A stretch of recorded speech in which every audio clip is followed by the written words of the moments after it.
প্রিয় শিক্ষার্থী বন্ধুরা, গতকালকে থেকে তোমাদের গুচ্ছভুক্ত বিশ্ববিদ্যালয়গুলোর সাবজেক্ট চয়েস শুরু হয়ে গেছে। তো এই সাবজেক্ট চয়েসকে ঘিরে তোমাদের মনের মধ্যে অনেক প্রশ্ন আছে, অনেক কনফিউশন আছে। তো আজকের এই ভিডিওটা যদি তুমি দেখো, তাহলে সাবজেক্ট চয়েস সম্পর্কে তোমার মনের ভিতরের প্রশ্নগুলোর উত্তর পেয়ে যাবা ইনশাল্লাহ। তো শুরুতেই দেখো, তোমার মনের মধ্যে একটা প্রশ্ন আছে যে আমার মেরিট দূরে, আমি ভালো সাবজেক্ট গুলোকে উপরে রাখবো নাকি আসলে শেষের দিকের সাবজেক্ট গুলোকে উপরে রাখবো? আমার মেরিট দূরে হওয়ার কারণে আমি তো আসলে ভালো সাবজেক্ট পাবো না। তাহলে আসলে আমি কি করব? খারাপ সাবজেক্ট গুলো উপরে রাখবো? না। এর উত্তর হচ্ছে না। কেন? কারণ তুমি যদি খারাপ সাবজেক্ট গুলো উপরে রাখো, তাহলে তুমি হয়তো খারাপ সাবজেক্ট গুলোর কোনো একটা পেয়ে যাবা। কিন্তু তুমি যদি ভালো সাবজেক্ট গুলোর ভিতরের কোনো একটা পাওয়ার যোগ্য হও, সেটা কিন্তু তুমি হারাবা। অর্থাৎ তুমি কোনো একটা সাবজেক্ট তুমি পাইতা। সাপোজ তুমি মনে করছো তোমার ভালো সাবজেক্ট আসবে না। তুমি এই কারণে উপরে দিয়ে দিছো এনভায়রনমেন্টাল সায়েন্স। কিন্তু তোমার মেরিট অনুযায়ী এবছর তুমি ট্রিপল ই পাওয়ার যোগ্য। তো এই কারণে তুমি ওই এনভায়রনমেন্টাল সায়েন্স শুরুতে দেওয়ার কারণে এনভায়রনমেন্টাল সায়েন্স পেয়ে গেছো। আর ট্রিপল ইতেছো এনভায়রনমেন্টাল সায়েন্সের নিচে। তাইলে ওই যে এনভায়রনমেন্টাল সায়েন্স তুমি পেয়ে গেছো, ওইটা কিন্তু আর তুমি নিচের দিকে মাইগ্রেশনে নামতে পারবে না। ওই এনভায়রনমেন্টাল সায়েন্সের নিচের গুলো সব বাদ হয়ে যাবে। উপরে যদি কিছু থাকে তো ওইগুলো মাইগ্রেশন হতে পারবে। কিন্তু তুমি যদি ওই এনভায়রনমেন্টাল সায়েন্সের উপরে দিয়ে রাখতা ট্রিপলি, তাইলে তোমার ট্রিপলি যদি আসতো তো আসতো, আর যদি নাও আসতো তাও ওয়েটিং থেকে আসার একটা পসিবিলিটি ছিল। তো যাই হোক, এইখানে তোমরা দুইটা আসলে সাবজেক্টের লিস্ট দেখতে পারতেছো দুইটা ছবিতে। এইটা হচ্ছে এই যে সাবজেক্ট চয়েস লিস্টটা, এইটা হচ্ছে আমার গত বছরের আমার। ঠিক আছে, আমি নিজে যে চান্স পাইছি আমার। তো আমার চয়েস লিস্টে এইভাবে ছিল। তো দেখো, আমি বরিশাল ইউনিভার্সিটির কম্পিউটার সায়েন্স অ্যান্ড ইঞ্জিনিয়ারিং এই সাবজেক্টটা ৮ নম্বরে দিয়েছিলাম। ঠিক আছে, ৮ নম্বরে। তো আমার প্রথম মেরিটই এই সাবজেক্টটা এসে গেছিল। তো এই সাবজেক্টটা আসার কারণে নিচে যত ভালো খারাপ আছে, খারাপ সাবজেক্ট আছে সব, যত ভালো সাবজেক্ট, যত খারাপ সাবজেক্ট আছে সব বাতিল হয়ে গেছে। ঠিক আছে, নিচের গুলো, এর নিচের গুলো, বরিশালের নিচের গুলো, কারণ আমার এইটা ছিল। তো আমার মাইগ্রেশন হলে এইটা থেকে এইটা যাইতো, বা এইটা থেকে এইটা যেত, বা উপরের কোনো একটা আসার চান্স ছিল। যদিও আসতো আমি জানি, তাও আমি মাইগ্রেশন অফ করে দিছিলাম। এই কারণে তোমার আসলে নিচের গুলা এমনি আসতো না, কারণ তুমি যখন একটা সাবজেক্ট পেয়ে যাবা, ওই সাবজেক্টের নিচে যদি কিছু থাকে তাহলে ওইগুলো অটোমেটিক বাদ হয়ে যাবে। এখন তুমি যদি একটা খারাপ সাবজেক্ট উপরে রাইখা ভালো সাবজেক্ট গুলো নিচে রাখো, তাহলে তো তোমার ভালো সাবজেক্ট গুলা বাতিল হয়ে যাবে যদি তোমার ওই সাবজেক্টটা আসে। তো তুমি করবা কি? একদম তোমার ভালো সাবজেক্ট দিয়ে শুরু করবা। উপরে সবার উপরে ভালো সাবজেক্ট, তোমার তোমার কাছে যেটা সবচেয়ে আগ্রহ বেশি ওইটা উপরে দেবা। তারপরে কোনটা, তারপরে কোনটা, এইভাবে কইরা সিরিয়ালে সাজাবা। তো এতে হবে কি, তুমি যদি এটা খারাপ সাবজেক্ট পাও, তাইলে তো পাইলা, এবং মাইগ্রেশন করার পরে ওই ভালো সাবজেক্ট আসার চান্স থাকবে। কিন্তু তুমি যদি শুরুতেই একটা খারাপ সাবজেক্ট দিয়ে দাও, তাহলে নিচে যে অপেক্ষামূলক ভালো সাবজেক্ট গুলো আছে, ওইগুলো কিন্তু আর কোনোভাবেই আসবে না। ঠিক আছে? তো কি করবা? একদম ভালো সাবজেক্ট থেকে চয়েস দেওয়া শুরু করবা। শুরুতে ভালো সাবজেক্ট, তারপরের কোনটা, তারপরে কোনটা, এইভাবে। আরো একটা কথা বলে রাখি, যে এমন না যে আমি যে গত বছর সাবজেক্ট চয়েস দিছিলাম, ওই সময় জগন্নাথও ছিল, যে জগন্নাথের সবগুলো বিশ্ববিদ্যালয় মানে সব জগন্নাথের সবগুলো সাবজেক্ট একসাথে দিতে হবে, না। এই দেখো, আমি ল দিছিলাম জগন্নাথে, তারপরে ল্যান্ড ম্যানেজমেন্ট ল জগন্নাথে দিছিলাম, তারপরে দেখো যে ল দিছিলাম বরিশালের, ল খুলনার, তারপর সিএসি দিছিলাম জগন্নাথের, সিএসি খুলনার, এইভাবে মানে তোমার নিজের মতো যে যেই সাবজেক্টের পরে যেই সাবজেক্ট তুমি রাখতে চাও, যেই ভার্সিটির পরে যেই ভার্সিটি তুমি রাখতে চাও, তুমি রাখতে পারবে। এতে কোনো সমস্যা নাই। তো আশা করি এই বিষয়টা তোমরা বুঝতে পারছো। আমি যদি সামারি দিয়ে দিই, তাইলে তোমার একটা কথা তুমি মাথায় রাখবা, যে একদম ভালো সাবজেক্ট উপরে দেবা, তারপরে এইভাবে ক্রমানুসারে নিচের দিকে আসবা। মানে সবগুলো সাবজেক্ট চয়েস দেবা, কিন্তু ভালোগুলো উপরে রাখবা, অপেক্ষামূলক খারাপগুলো নিচে রাখবা। এটা কিন্তু তোমরা অনেকে কনফিউশনে ভোগো এই জিনিসটা নিয়ে। তো আশা করি এবার কনফিউশন তোমাদের ক্লিয়ার।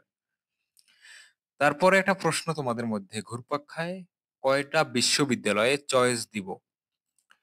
দেখো, অনেকে বলে আমার মেরিট দূরে, আমি কি সবগুলো বিশ্ববিদ্যালয়ে চয়েস দিয়ে দিব? তো সবগুলো বিশ্ববিদ্যালয়ে চয়েস দিলে কি আমার আসলে একটা বিশ্ববিদ্যালয়ে সিট পেতে পারি আমি? আসলে এর উত্তর হচ্ছে না। তুমি সর্বোচ্চ ৫ থেকে ৬টা বিশ্ববিদ্যালয়ে চয়েস দিবা। সর্বোচ্চ কয়টা দেবা? ৫ থেকে ৬টা, যদি তোমার মেরিট দূরে থাকে, তুমি যদি কনফিডেন্ট না থাকো যে আমার হয়তো আসবে নাকি আসবে না। তো ৫ থেকে ৬টা দেবা সর্বোচ্চ। আর যাদের মেরিট ভালো আছে তারা তো ২-৩ টায়ও দিতে পারো। এমন তো না যে তুমি ৩ টে বিশ্ববিদ্যালয়ে একত্রে পড়ালেখা করবা। না, ওই সুযোগ তো নাই। তো তুমি সবগুলো বিশ্ববিদ্যালয় ভুলেও চয়েস দিতে যাবা না। হুদাই তোমার টাকা নষ্ট হবে। ৫-৬ টা বিশ্ববিদ্যালয় কিভাবে চয়েস দিবা? শুরুতে ২ টা বিশ্ববিদ্যালয় তুমি ভালো একদম A ক্যাটেগরি যেগুলো, ওইগুলা শুরুতে তুমি দিবা ২ টা। সবগুলো সাবজেক্ট দিবা। তারপরে আবার ২ টা দিবা B ক্যাটেগরির সবগুলো সাবজেক্ট। তারপর শেষে ২ টা বা ৩ টে তুমি সি ক্যাটেগরির সবগুলো সাবজেক্ট চয়েস দিয়ে দিবা। ঠিক আছে? সি ক্যাটেগরির ইউনিভার্সিটির সবগুলো সাবজেক্ট চয়েস দিয়ে দিবা ২ থেকে ৩ টার। সব মিলিয়ে ৫-৬ টা যদি তুমি অ্যাপ্লিকেশন করো, তুমি যদি এবছরের মেরিট অনুযায়ী পাওয়ার যোগ্যতা রাখো, তাইলে এই ৫-৬ টার ভিতরেই তুমি পেয়ে যাবা। এমন না যে তুমি সবগুলো বিশ্ববিদ্যালয়ে চয়েস দিয়ে রাখলে তোমার পসিবিলিটি একদম অনেক বেশি বাইরে যাবে। না, এটা সম্পূর্ণ ভুল ধারণা। তারপরে দেখো সরি। তো আরেকটা কথা বলে রাখি, আমি কিন্তু গুচ্ছের ভিতরে সবগুলো বিশ্ববিদ্যালয়ের অনেস্ট রিভিউ আমার চ্যানেলে আমি আপলোড করে দিতেছি আরকি। অলরেডি ৭ টা বিশ্ববিদ্যালয়ের অনেস্ট রিভিউ কমপ্লিট। আরো সামনে দিতেছি। প্রতিদিন দিব ইনশাআল্লাহ। তো তোমরা চ্যানেলটা সাবস্ক্রাইব করে রাইখো এবং আ আমার এই ভিডিওগুলোতে একটু লাইক দিয়ে দিও। ঠিক আছে? তো যাই হোক, এবারের পয়েন্টটা দেখো। একেকটা বিশ্ববিদ্যালয়ে কতগুলো সাবজেক্ট চয়েস দিব? এই প্রশ্নের উত্তর হচ্ছে তোমার মানে রিকোয়ারমেন্ট অনুযায়ী তোমার সামনে যতগুলো সাবজেক্ট শো করবে তুমি প্রত্যেকটা চয়েস দিবা। এমন না যে একটার পর একটা দিতে হবে না। তো সবগুলো বিশ্ববিদ্যালয়ের সরি তুমি যে কয়টা বিশ্ববিদ্যালয়ে চয়েস দিবা, ওই কয়টা বিশ্ববিদ্যালয়ের প্রত্যেকটা সাবজেক্ট তুমি এড করবা। প্রত্যেকটা সাবজেক্ট চয়েস দিবা। ভালো সাবজেক্ট গুলো উপরে রাখবা। অপেক্ষাকৃত খারাপ সাবজেক্ট গুলো একদম নিচের দিকে রাখবা। এই কথাটা মাথায় রাখবা। কারণ এমন হইতে পারে যে তুমি একটা ভালো মেরিট থাকা সত্ত্বেও এই সাবজেক্ট চয়েসে অবহেলা করার কারণে এই মানে সবগুলো সাবজেক্ট চয়েস না দেওয়ার কারণে তুমি চান্স নাও পেতে পারো। আমার এক পরিচিত বন্ধু গত বছর কি করছে? ওর মেরিট ছিল সম্ভবত ৮,০০০। হ্যাঁ, ৮,০০০ মেরিট ছিল। ও করছে কি সাস্টে চয়েস দিছে বাইছে কয়েকটা সাবজেক্ট। তারপরে জগন্নাথে বাইছে কয়েকটা সাবজেক্ট চয়েস দিছে। তারপরে খুলনায় কয়েকটা সাবজেক্ট চয়েস দিছে। সবগুলো সাবজেক্ট চয়েস দেয় নাই। তো এন্ড অফ দ্যা ডে কি হইছে? ও কিন্তু কোন সাবজেক্ট পায় নাই। একদম সত্য কথা। ৭,০০০ দিয়ে ভালো একটা সাবজেক্ট পেতে পারত। কিন্তু ও কিন্তু কোন সাবজেক্ট পায় নাই। কারণ কি? ওই যে ভালো সাবজেক্ট গুলো দিয়ে দিয়েছে। ও আগের বছরের মেরিট অনুযায়ী দেইখা দিয়ে দিছে। কিন্তু ওই বছর তো তোমার মানে অনেক কম সংখ্যক শিক্ষার্থী আসলে গুচ্ছে টানছে। ঠিক আছে? গত বছরের আগের বছর যেভাবে বেশি শিক্ষার্থী মানে বড় পজিশন নিয়ে যেভাবে চান্স পাইছিল, তো গত বছর কিন্তু সেটা হয় নাই। তো ওই প্রিভিয়াস মেরিট দেখে আসলে সাবজেক্ট চয়েস দেওয়া উচিত না। তাইলে কিন্তু তুমি ভালো মেরিটে থাকা সত্ত্বেও চান্স নাও পেতে পারো। কোন ভার্সিটিতে সিট নাও পেতে পারো। আমি আবারও বইলে রাখি। তো কি করবা? সবগুলো সাবজেক্ট চয়েস দিবা, সবগুলা।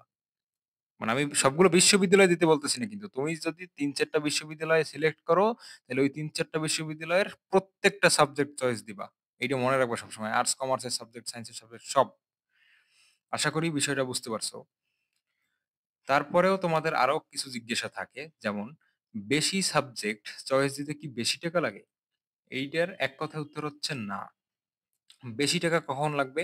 তুমি সাপোজ ৩ টে ইউনিভার্সিটি চয়েস করছো। তো ৩ টে ইউনিভার্সিটির ৩ টে সাবজেক্ট চয়েস দিতে তোমার ৳১৫০০ লাগবে। আবার ৩ টা ইউনিভার্সিটিতে টোটাল সাবজেক্ট আছে মনে করো ৯০ টা।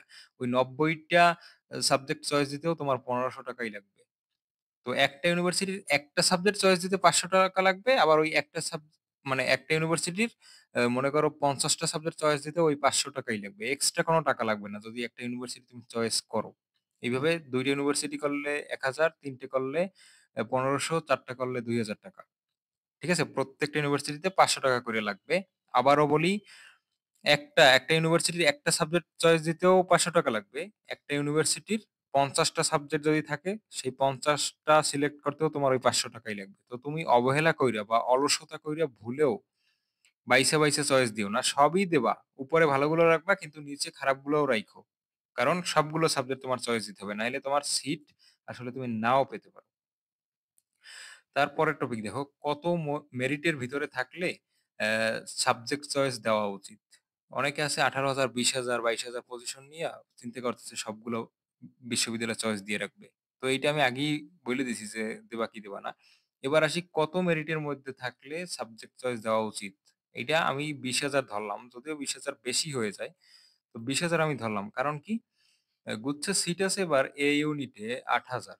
ঠিক আছে? তো ৮,০০০ সিট থাকলেও ওয়েটিং এ টানে। তো ওয়েটিং এ ধরলাম ১৫,০০০ পর্যন্ত গেল। তারপরে যে ৫,০০০ তারা কি এমনি, এমনি দিবেন? না। আসলে ভার্সিটিতে গণবিজ্ঞপ্তি দেয়। তো গণবিজ্ঞপ্তি দিলে তুমি আসলে বেশি মেরিট থেকেও একটা সাবজেক্ট পেতে পারো এবং অনেকে ভালো সাবজেক্টও পেয়ে যায় গণবিজ্ঞপ্তির কারণে। তো গণবিজ্ঞপ্তি কি? এটা আমি একটু বলি যে বিশ্ববিদ্যালয়গুলো মেরিট দিতে, দিতে মনে করো যে স্টুডেন্ট আর ওইভাবে পায় না। ঠিক আছে? মানে আর মেরিট দিতে চায় না। মানে বারবার মেরিট দেওয়ার পরেও কয়েকটা সিট খালি থাইকা যায়। তো এই কারণে কি করে? তারা মনে করো এক প্রকার বিরক্ত হইয়া গণবিজ্ঞপ্তি প্রকাশ করে যে, যে ভর্তি হইতে ইচ্ছুক আজকের দিনের মধ্যে আসো তোমরা ভর্তি হইতে পারবা। এইভাবে কিন্তু গণবিজ্ঞপ্তি হইতে পারে। তো এই ক্ষেত্রে যাতে তোমার আফসোস না থাকে ২০,০০০ পজিশন নিয়েও যে হয়তো দিলে আসতো। এই কারণে তুমিও সাবজেক্ট চয়েস দিয়ে রাখতে পারো ২-৩ টে ইউনিভার্সিটিতে। স্পেশালি সি ক্যাটেগরিতে। নিজে চয়েস দিবা নাকি দোকান থেকে চয়েস দেওয়াবা? এই বিষয়টা আসলে খুবই সেনসিটিভ। কারণ অনেক স্টুডেন্ট আছে যারা দোকান থেকে সাবজেক্ট চয়েস দেওয়ায় কিন্তু ওই দোকানদার ভালোভাবে পারে না বা প্রতারণা করে। যে টাকা খাইয়া মানে টাকাটা তুমি যে পাঠাও ওইটা আর ওই ভার্সিটির ওই ইউজিসির ইসে পাঠায় না, নাম্বারে পাঠায় না। নিজের অ্যাকাউন্টে পাঠায়। যার ফলে তোমার সব মানে চয়েস, সাবজেক্ট যে চয়েসটা ওইটা আসলে দেওয়া হয় না শেষ পর্যন্ত। মানে ওইটা তুমি জানো যে দিছে দোকানদার। কিন্তু দোকানদার তো জানে যে দোকানদার তোমার টাকা মাইরে দিছে। ঠিক আছে? তো নিজে দেওয়াটা সবচেয়ে বেটার। সবচেয়ে বেটার হচ্ছে নিজে দেওয়া। তো নিজে কিভাবে দেবা? YouTube এ বিভিন্ন টিউটোরিয়াল আছে। ওই যে ফাহাদ এডমিশন ব্লগ টাইপের কি যেন একটা চ্যানেল আছে।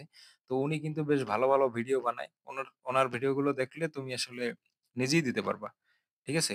তো আর যদি একান্তই নিজে না পারো, সাহস না করো, তাইলে আসলে তুমি চাইলে ওই ভালো একজন দোকানদারের থেকে দেওয়াইতে পারো যে তোমার এলাকায় আসলে মোটামুটি বেশ ভালো পরিচিত বা তোমার সাথে ভালো সম্পর্ক আছে। আরেকটা কথা আমি নিজেও আসলে একজন শিক্ষার্থীর সাবজেক্ট চয়েস দিয়ে দিতে চাচ্ছি। তো তোমরা যারা ইন্টারেস্টেড আছো যে আমি তোমাদের রোল রেজিস্ট্রেশন নিয়ে আসলে দিয়ে দিতে পারি। কারণ এটার আমার উদ্দেশ্যটা কি? আমার উদ্দেশ্য হচ্ছে এই সাবজেক্ট চয়েস এর একটা টিউটোরিয়াল ভিডিও বানানো। তো আমার কাছে তো এই যে কারো রোল বা রেজিস্ট্রেশন নাম্বার নাই। মানে যদি তোমরা কেউ আগ্রহী হও তাইলে কমেন্ট বক্সে জানাইও। আমি পার্সোনালি তোমার থেকে মানে ওইটা সংগ্রহ কইরা তারপর তোমার সব তথ্য গোপন রাইখা আমি মানে একটা টিউটোরিয়াল ভিডিও অন্যদের জন্য বানাবো। তোমার তাতে কি লাভ তোমার? মানে তোমার চয়েসটাও খুব ভালোভাবে আমি কইরে দিতে পারবো। তো যাই হোক তার পরের পয়েন্টে আসো। যে অনেকের অনেক প্রশ্ন থাকে আসলে। তোমাদের যত যা প্রশ্ন আছে সব কমেন্ট বক্সে জানাতে পারো। আমি ইনশাআল্লাহ প্রত্যেকের কমেন্টের রিপ্লাই দেব এবং বাকি ভিডিওগুলোতেও আমি দিছি। আর আমার চ্যানেলটা তোমরা সাবস্ক্রাইব কইরে দিও। এই চ্যানেলে তোমার মানে গুচ্ছ ভিত্তিক স্পেশালি প্রতিনিয়ত ভিডিও আসবে। খুব গুরুত্বপূর্ণ ভিডিও। তো এইগুলো পেতে হলে চ্যানেলটা সাবস্ক্রাইব করা লাগবে। নাইলে তো তুমি আমারে আসলে খুঁজে পাবা না। আর ভিডিওটা একটা লাইক দিয়ে দিও। আজকের ভিডিওটা এই পর্যন্তই। সবাই ভালো থাকো, সুস্থে থাকো। আল্লাহ হাফিজ।